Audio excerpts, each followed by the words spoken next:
Hey guys, welcome back to my channel. If you're new here, my name is Rebecca, and today I'm going to be reacting to Just Pearly Things and a clip that she put out there called I'm a 10 Modern Woman Humbled. If you guys haven't subscribed to Just Pearly Things, she's killing it right now. I think she has 120,000 subscribers at the point I'm recording this video, so she's crushing it.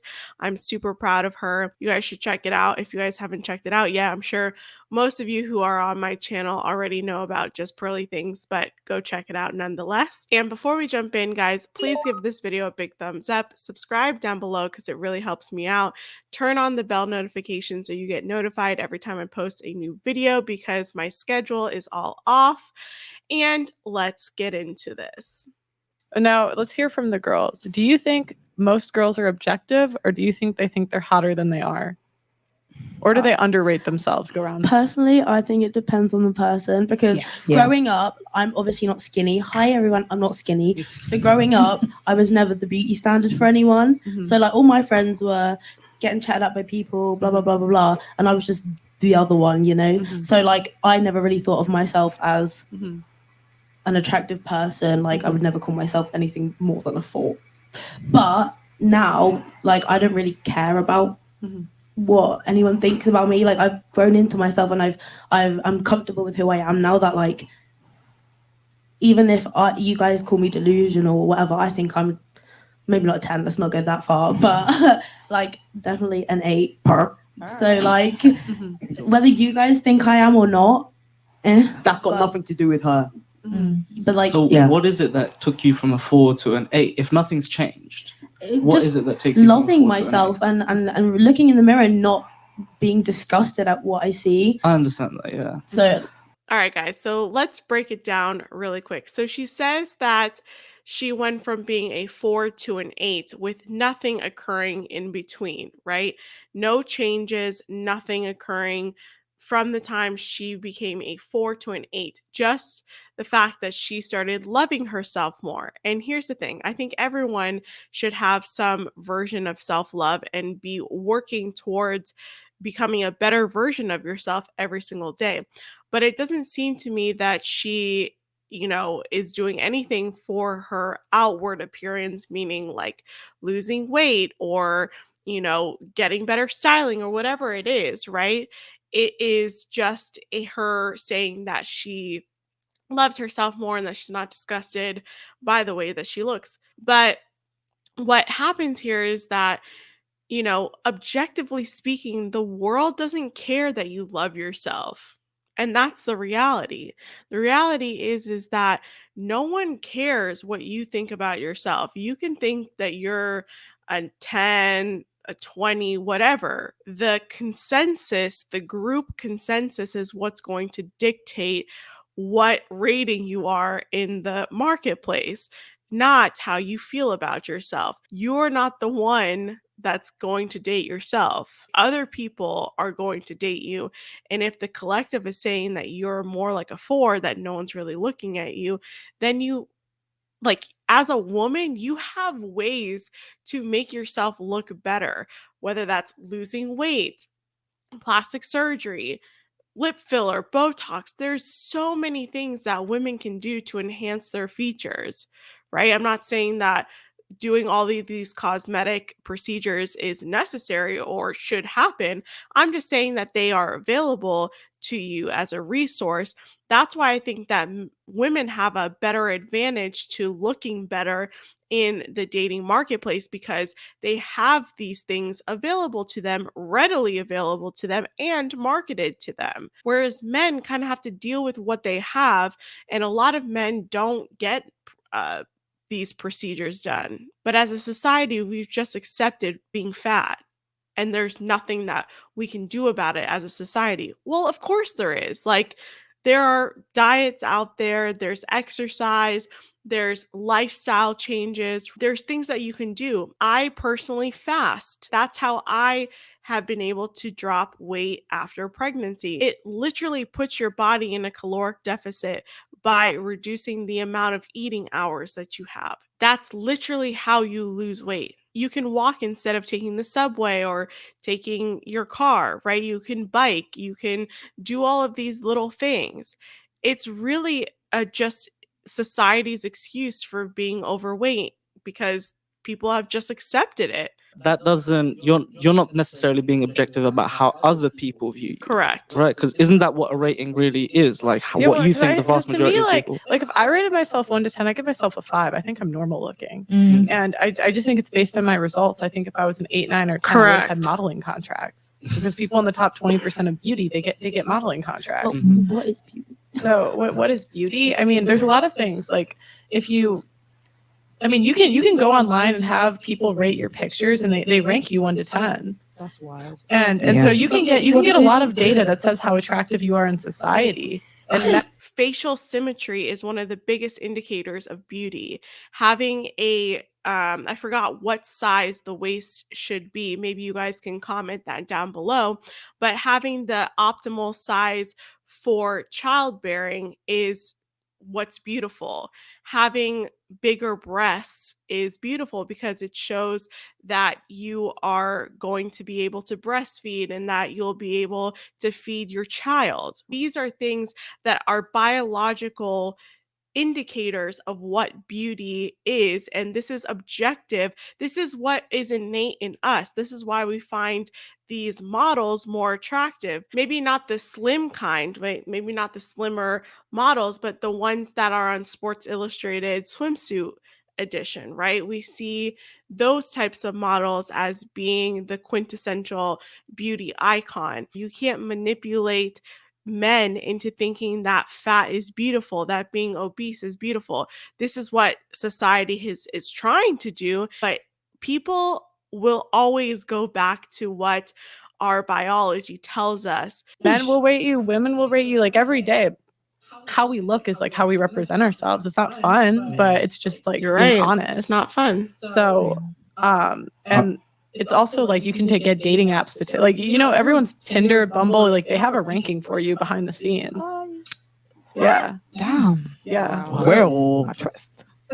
So, I don't understand when girls say like, I'm an 8 because, or sometimes I hear girls say 10. I hear this a lot where they say like, because I love myself and I'm like confident now. But don't you think attractiveness is based on results? They may be, but I don't care about those results. She says she doesn't care about the results, but she will care about the results when no one's lining up at her door to get her number or to take her out or to wife her up. And that's the issue. And then she will in turn blame men for her own delusion because that's how modern women work these days, guys. This is literally feminism. But do you think then 101. you're not being objective about how attractive you are or how attractive anyone else might be?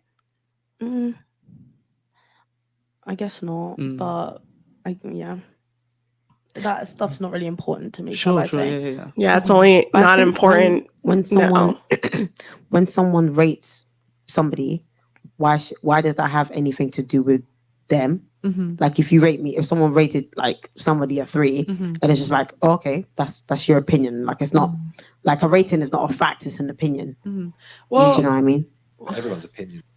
But when the collective truth says that you are a 3 instead of an 8 or a 10 that you've put in your head, that's what matters. And then we Well, add up but- to a fact, huh? Yeah, add up to a consensus. Maybe There you not a go. fact, but Yeah, consensus. Yeah, consensus. Yeah. Yeah, but I think like I have a group of friends, right? And when I walk into the room with a group of friends, I know immediately who's going to get the most attention from the guys. It's not me, right? I have like a friend who's like very, very attractive.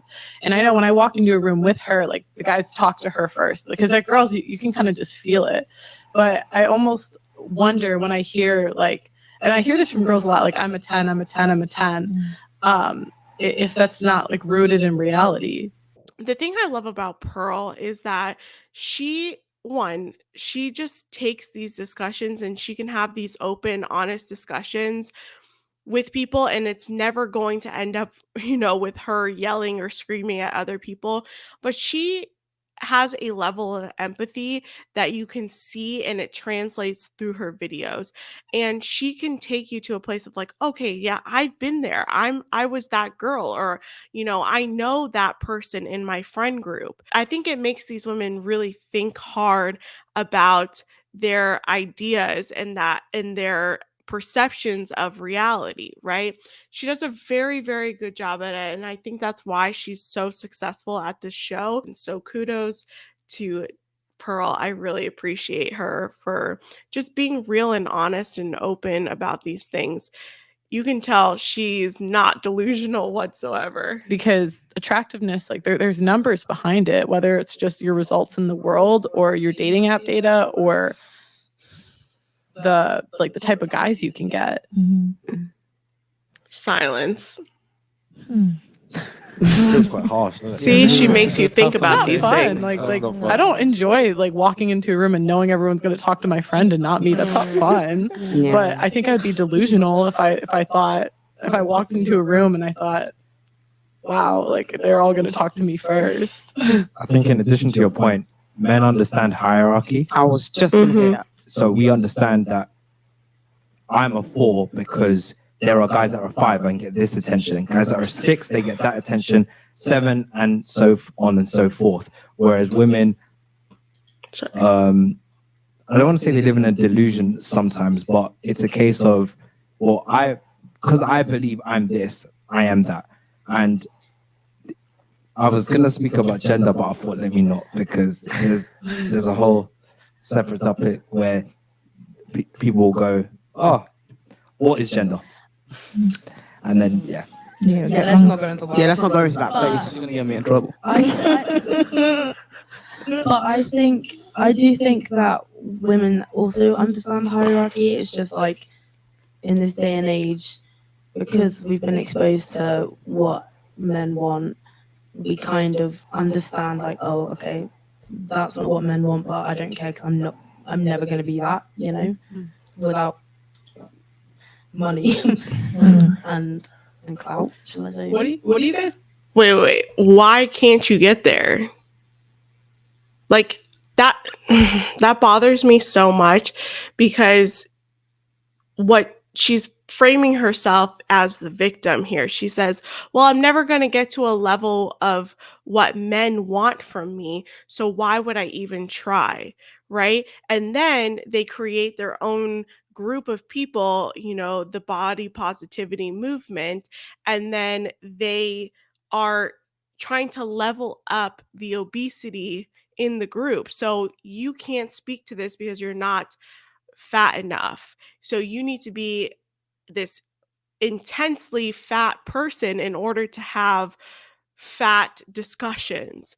See, that's what this does. It's like even in these groups, there are hierarchies within the groups. So the more oppressed you are, the fatter you are, the more oppressed you are within society. So therefore, you have the highest level of victimhood within that hierarchical group. I can almost guarantee that if this person puts herself in a calorie deficit, maybe through fasting, right, doing a 16-hour fast, an 8-hour eating window, that's still a long time to eat enough calories to sustain yourself and still be in a calorie deficit. That does not take money or clout to do that. It literally requires nothing to stop eating.